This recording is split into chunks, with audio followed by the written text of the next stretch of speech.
one of the answers they came up with was, well, if we build expressways through all of our big cities, then, people will need a car to get around, and it was not subtle.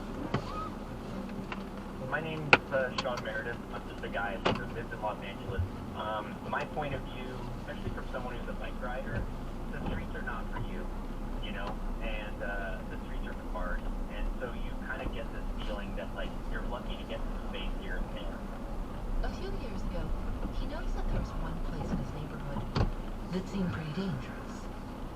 The 4-lane Glendale Hyperion Bridge that went over the Los Angeles River.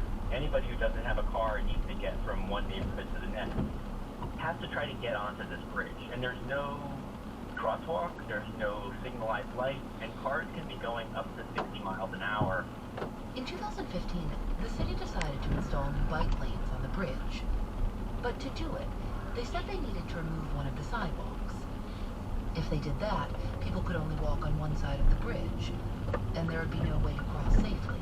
It means that kids who live on the south side of Atwater Village were going to have to walk almost a quarter of a mile into town, into Atwater, cross 3 traffic lights to walk backwards to get onto the bridge. And so teenagers are not going to do that when they can save 15 minutes just by running across. So we were kind of set up, and just got me thinking, what can we do ourselves even? And I've been hearing about people painting their own bike lanes, and so a friend of mine, I came to him and I said, I want to do a crosswalk on this spot.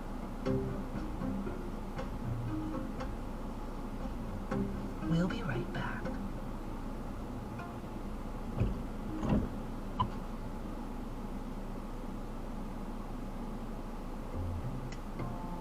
Support for Criminal comes from Etsy. Everyone loves getting a great gift, but coming up with the perfect gift idea can be a drag. If you're having trouble finding that perfect item, you might want to try out Gift Mode on Etsy. Gift Mode on Etsy can take the stress out of giving by providing curated gift ideas based on personas. Just tap or click Gift Mode on your Etsy app or at Etsy.com, and then answer a few short questions about who you're shopping for and what they like. For your sister, the rock climber, you might find some jewelry made with tiny carabiners. Or for your neighbor, the chef, you might find a monogrammed charcuterie board. Whether you're looking for a birthday present, housewarming gift, or just a little something for someone special, Etsy makes it simple to find gifts made by independent sellers. The search might even help you become a more creative gift giver, unlocking new gift ideas you would never have thought of. Need to find the perfect gift? Don't panic. Try Gift Mode on Etsy now.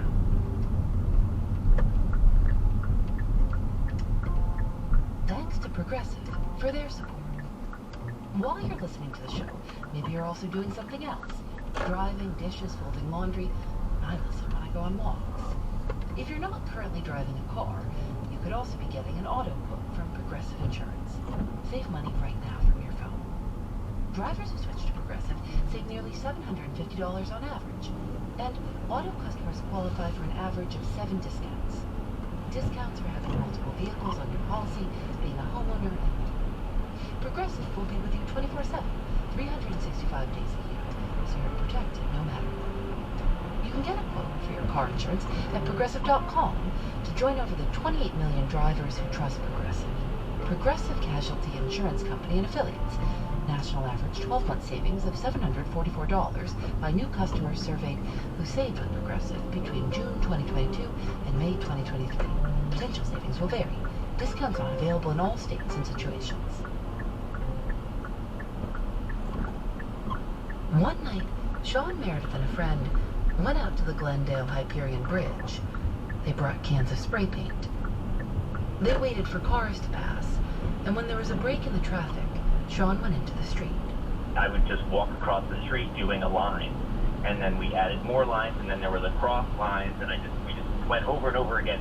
I would be concentrating on the painting, and my friend would be concentrating on yelling out if, abort, the car is coming really fast this time, so you don't have time to finish that line. So we just did it, and then after that, we actually also took an old wooden statue, a carved statue of a young man, and we put like a reflector vest on him and put a flag kind of stuck in his arm, and we chained him to the bridge, right where the crosswalk was, kind of like a crossing guard, just to help with visibility because people are coming so fast. And then, Sean says a California Highway Patrol car pulled up next to them. Highway Patrol comes up and, starts asking us questions. And so we thought we were going to get busted for the crosswalk, but what they wanted to question us about is why did we have this statue on the bridge? And we said it was for an art project, I think. I think they thought we were shooting a film, because, it's LA. They don't want you doing filming without a permit. Did they notice the crosswalk? I don't think so. I don't think so. They were parked over it. Like, they pulled right up to us and stopped right on the crosswalk. Sean says the next day he went to check on the crosswalk. He took some pictures. But then a few days later, it was gone. Someone from the city had painted over it. I always found it really striking because when they did it, it's almost like they created like a negative crosswalk. The black paint was so much blacker than the street, it created almost kind of like an uncrosswalk. In 2022, a group called the Crosswalk Collective started anonymously painting crosswalks in Los Angeles. You can put in a request, just like you would ask the city to install a crosswalk. The collective put out a guide for how people can paint their own. Members have sometimes been stopped by police. Once, several members were fined $250 for injury to public property. What do you think about the fact that jaywalking first became criminalized in LA by car lobbyists? Well, much of what happens in life, in terms of new laws, is political in nature. John Burris, the attorney who represented Tupac in 1991. I don't think that that's inappropriate to be concerned about the safety of people walking across the street. I just don't think that we should have laws that interfere so aggressively around jaywalking when, people can take care of themselves. It doesn't make sense to me that you have people being charged with crime for jaywalking in some cities and not in others. John's been practicing law in California for over 30 years. For much of that time, jaywalking was considered a misdemeanor. In 2017, John Burris took a case in Sacramento. A man named Nandy Kane Jr. was on his way home from work. He was walking. Across 1 or 2 streets, no cars coming. There were no crosswalks either. So, about a block and a half down after crossing the streets, a police officer comes up behind him on a motorbike and jumps off and tells him to stop. Nandy Kane first didn't stop. Then he kind of looked around and said, "What did I do?" And the police officer told him to get on the ground. And Nandy was kind of reluctant to do so. But he was trying to get down. The officer then comes up behind him, grabs him, throws him down, and literally beats him, punches him, and punches him while he's on the ground. And Nandy is like, "What have I done? What do I do?" Nandy Kane ended up with a broken nose and concussion. Just like Tupac, he was charged with resisting arrest. He was beaten up pretty badly. And so I represented him in connection with that case. And ultimately in that case, we were able to resolve that case in a settlement. But we also got the department to have to accumulate some data. The city of Sacramento agreed to track how often people were stopped for jaywalking and who was stopped for jaywalking, and make the information public for 3 years. And what we always saw in this terms of my history, it was African Americans who were being stopped by white police officers. So, there was always this implicit racial bias that existed within these types of offenses. Now look, racial bias and racial profiling in policing is a common phenomenon. African Americans are had subject to traffic stops, bogus traffic stops, or stops for very minor offenses, historically. A year after Nandy Kane's assault in Millbrae, California, just south of San Francisco, police stopped 36-year-old Chinedu Okobi for jaywalking. The officers used a taser on him. Chinedu lost consciousness, and died from cardiac arrest. 2 years later, in San Clemente, police stopped 42-year-old Kurt Reinhold on suspicion of jaywalking. In footage from the police car's dash cam, one officer says, "Watch this, he's gonna jaywalk." The officers approached Kurt Reinhold, and then they tackled him. In the struggle, one of the police officers shot Kurt. He was killed. In 2021, Phil Ting, an assembly member in San Francisco, cited all 3 cases as reasons to decriminalize jaywalking in California. He proposed a bill called the Freedom to Walk Act, making it so you can't be stopped for jaywalking, as long as you're crossing the street safely. The bill passed and took effect in 2023.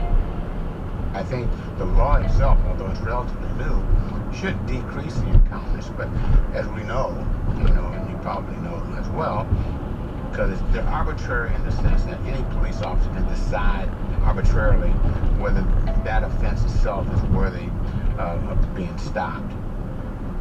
California is just one of 3 states in the country that have changed their jaywalking laws.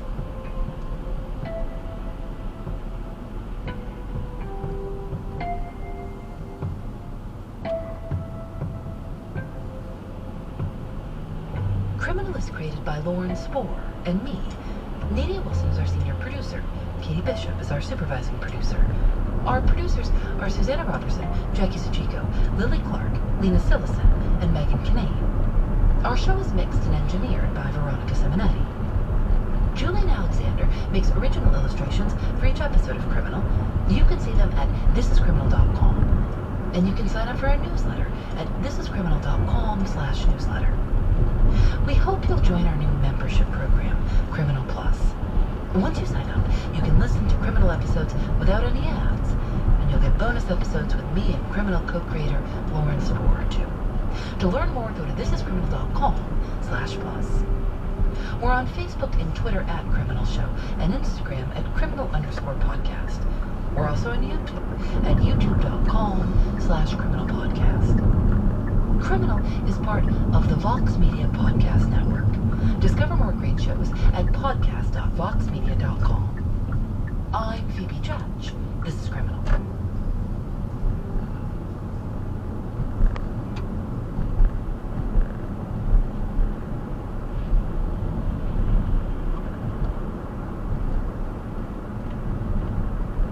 Thanks to Progressive for their support. Most of you aren't just listening right now. You're driving, cleaning, and even exercising. But what if you could be saving money by switching to Progressive?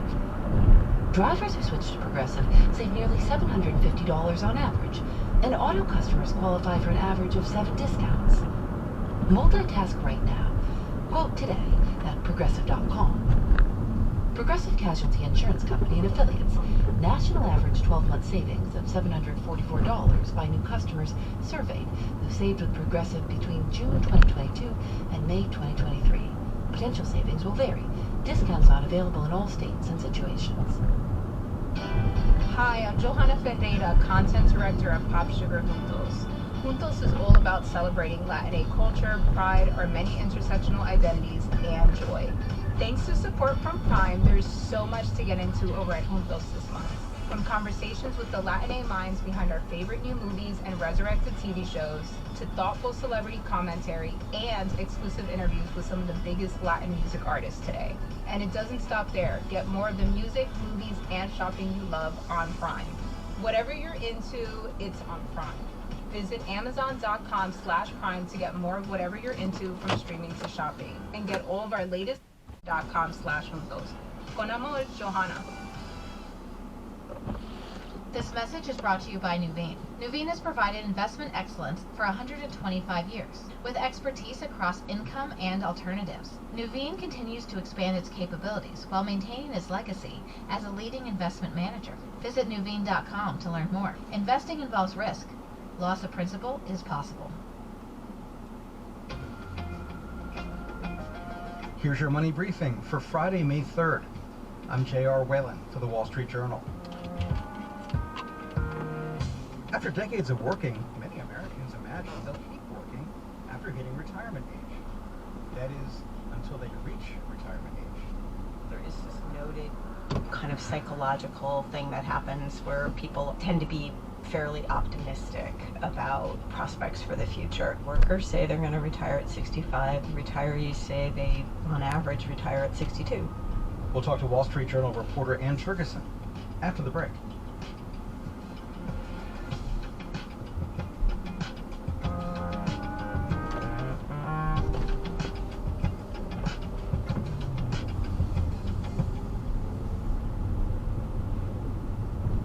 This message is brought to you by Nuveen. Nuveen has provided investment excellence for 125 years, with expertise across income and alternatives. Nuveen continues to expand its capabilities while maintaining its legacy as a leading investment manager. Visit Nuveen.com to learn more. Investing involves risk. Loss of principal is possible.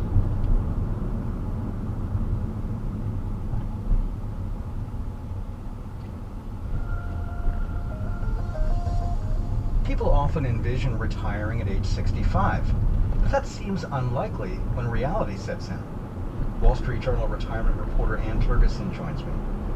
Ann, why does age 65 come to mind for so many people when they think about retirement? For a lot of people, when they're, in their 20s, 30s, 40s, even 50s, 65 seems like a good default number. For example, it's the age of eligibility for Medicare. It used to be the age at which people qualified for full Social Security benefits. Now that's a little bit older. 65, 66, those are sort of the full retirement ages that are often used for government programs. What's the reality as to when people actually do retire?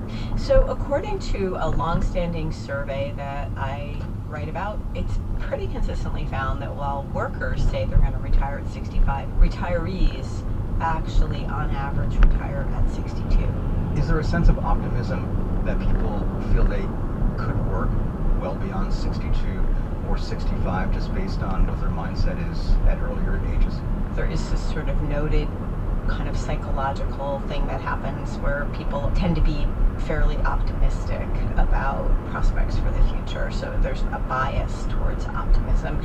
People pretty consistently, year after year, I see it in this survey, the workers say they're going to retire at 65. Retirees say they, on average, retire at 62.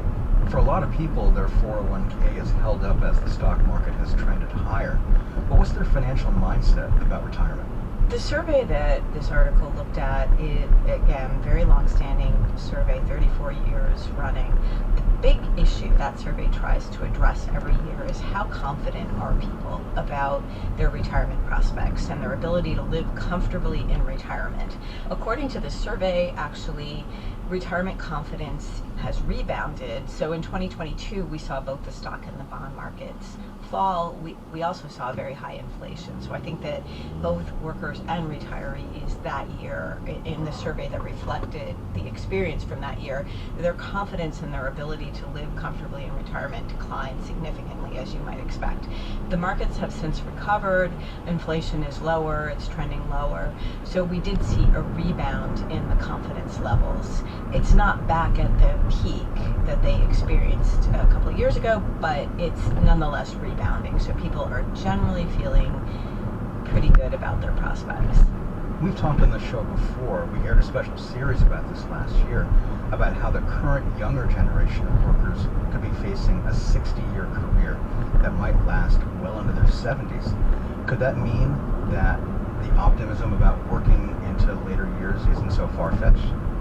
It'll be interesting to see the reality for people who in that generation. I think there's a strong argument that due to demographic changes in this country, we obviously have an aging population. There's going to be a need, and there already is a need, for older workers to stick around longer in the workforce. Employers are saying that they're experiencing labor shortages. There's been declines in longevity trends in this country since COVID in particular, but also even in the years before for certain demographic groups. But on the whole, the population is living longer. People in younger generations, maybe do they want to work longer, but there may be more of a need for them to work longer, both from a societal level and also just because It's already difficult for people today to finance a retirement that lasts for 30 years. If people are going to be living longer, then that means that it's just going to become harder to finance a retirement that starts at age 60 or 62. Right, it would seem that medical advancements would keep people in healthy lives for decades longer than previous generations. Yeah, that certainly is the case that optimists discuss, so we'll see, but it is an ongoing tension for people of ideally maybe they should work for a few more years for financial reasons, but then life gets in the way. Maybe somebody gets sick and maybe their job doesn't exist anymore. Or I think often what happens with people too is when you're in your 50s, your priorities might be to go full steam ahead with a job, but then as you get older, you start looking around and thinking, maybe I want to do something else with my time. Taking a step back, looking at people of different generations, regardless of their age, what are some of the best practices people should think about in managing their retirement packages and retirement finances to be in position for the day when they do officially stop working? This survey points out that if pretty consistently people end up, again, we're talking population averages, individual situations can be very different, but if in general there's a decent chance that people are going to retire a few years earlier than they had planned, that obviously that argues for maybe saving a little bit more so that you're in a better position at age 62 than you would be, and you're not completely banking on certainty in the years in your 60s when things can really change. You and your colleague Veronica Dagger wrote a series of articles about retirement, and you heard from a lot of people who've retired.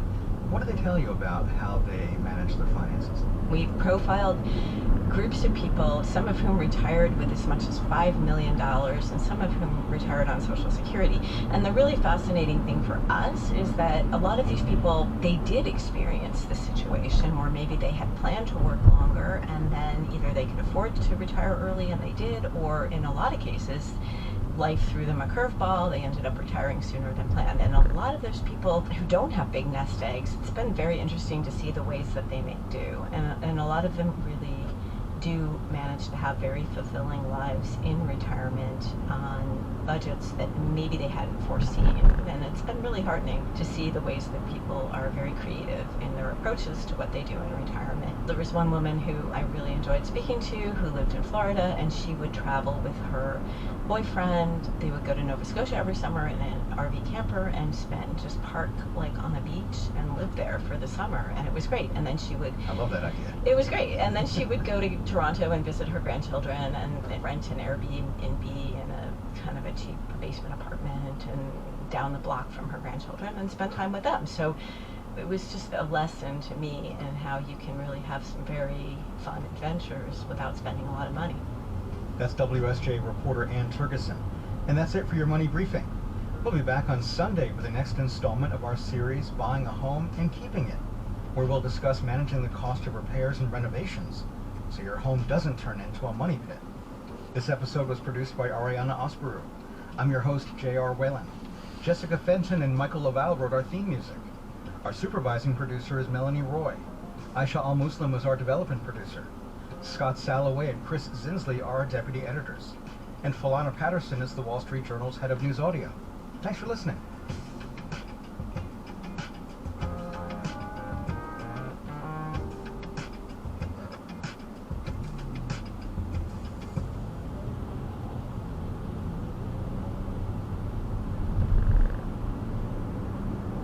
Support for this NPR podcast and the following message come from Easy Cater, committed to helping companies, from nonprofits to the Fortune 500, find food for meetings and company events with online ordering and 24/7 live support. Learn more at easycater.com. You're listening to Shortwave from NPR.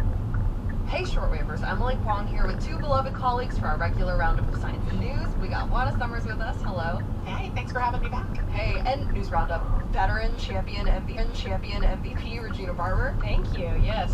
We bowed down. Okay, as you both know, we're going to share 3 science stories in the news that have caught our attention recently. I have heard one of the stories is about growing food in Mars. Yes. We have another about how to build a plastic that can break itself down. And lastly, we have a story about white-tailed deer and how they're expanding throughout Canada. All that on this episode of Shortwave, the science podcast from NPR.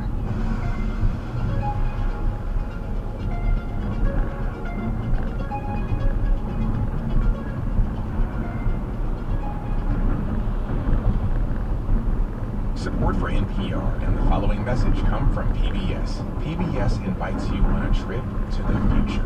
A Brief History of the Future is a groundbreaking series filled with hope and possibility about where people are today and what could come next. From tech to tradition, from climate to culture, from science to spirituality. Join futurist Ari Wallach on a journey around the world as he meets the brilliant minds and brave pioneers remaking people's futures for generations to come. A Brief History of the Future. Stream now on PBS and the PBS app. Support for this NPR podcast and the following message come from Amgen, a biotechnology pioneer leading the fight against the world's toughest diseases such as cancer, heart disease, asthma, and osteoporosis. In a new era of human health, Amgen continues to accelerate the pace of change, operating sustainably and drawing upon deep knowledge of science to push beyond what's known today. With each decade, they reliably deliver powerful new therapies to patients. Learn more at amgen.com. Alright, Juana, as our guest, which topic do you want to start with? What speaks to you the most? I mean, as a good steward of the environment, I feel like I've got to hear about these plastics. It sounds a little too good to be true. Okay, just fair warning, this is just a pilot study. It was published in the journal Nature Communications this week, but it is exciting because plastics are a global problem, Juana, right? Like, according to the EPA, less than 10% of U.S. plastic waste has been recycled. Ouch. Plastics also take decades to decompose.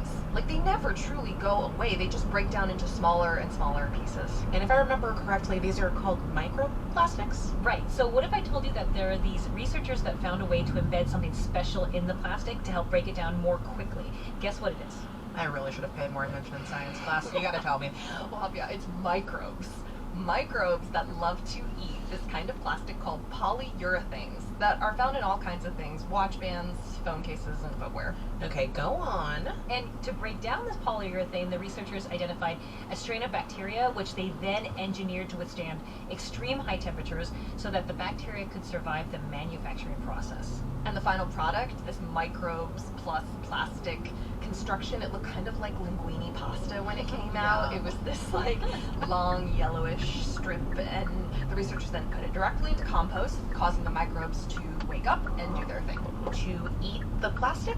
Yes. And after only 5 months, more than 90% of the plastic had degraded. Wow. Adam Feister, researcher on the study, was pretty pleased with that result. As our consumption of plastic, skyrockets, and it's expected to continue to do so, we really need to think about, effective life cycles of these polymers, what that time of use is, and then what the time of, breakdown is. That's really interesting. So here's a question. Am I going to be seeing microplastic in my shoes anytime soon?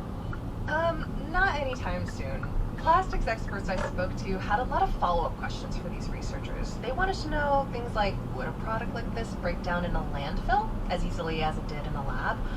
Or is this microplastic better than, say, plant-based alternatives already on the market? Still, it is promising. The team wants to do more tests applying this methodology to other kinds of plastic to ultimately tackle the global plastic pollution problem. Worthy goal for sure. But speaking of innovation, Gina, I understand you've got a story about growing crops in space? Yes, I do. And growing food in space is really crucial to future space exploration because bringing cargo from Earth is way too expensive. So scientists like Rebecca Gonsalves are looking at growing tomatoes, peas, and carrots in Mars-like soil called Mars regolith, right here on Earth. We don't need to wait until there's an actual colony on Mars to start researching with actual Mars regolith. We can get there with 90% of the way done already. Okay, hold up a second. Earth does not have Martian soil, at least that I'm aware of. So how exactly did they grow these plants? Yeah, so scientists know from Mars rovers what Mars soil is like, and they mixed up a simulation of that using materials from Hawaiian volcanoes and the Mojave Desert. And like the Martian soil, this regolith soil doesn't have a lot of nutrients that plants need. It doesn't have any water, it doesn't have any organic material for them to feed on. Sounds like some pretty sad soils. Mars is harsh, Mona. Okay, so tell us, what did they do with the soil? Well, we already know that we can grow stuff in this regolith. And they experimented with this technique called intercropping, which is an ideal growing method when resources are limited. The ancient Maya used it to grow the three sisters, corn, beans, and squash. The corn providing a structure for the beans, and the bottom there was squash where leaves would provide shade to the roots to help maintain soil moisture. Okay, so using this intercropping technique for the study, what did they find? Yeah, so in this Martian-like soil, intercropping did help. It helped the tomatoes grow better when they were grown with peas and carrots. Unfortunately, though, the peas and carrots didn't do as well. The study was published in PLOS ONE this week. Helpful for me, I like tomatoes better anyway. Tomato salads on Mars. Here we go. Love it. So, I mean, this technique seems to help with some crops, but aren't there a whole lot of other variables to consider when you're growing stuff in space, say, like, I don't know, lower gravity? Well, Rebecca isn't worried about lower gravity specifically because like tomatoes are already grown in microgravity in the International Space Station. But Amy Grundin, another microbiologist not on the study, mentioned there are other growth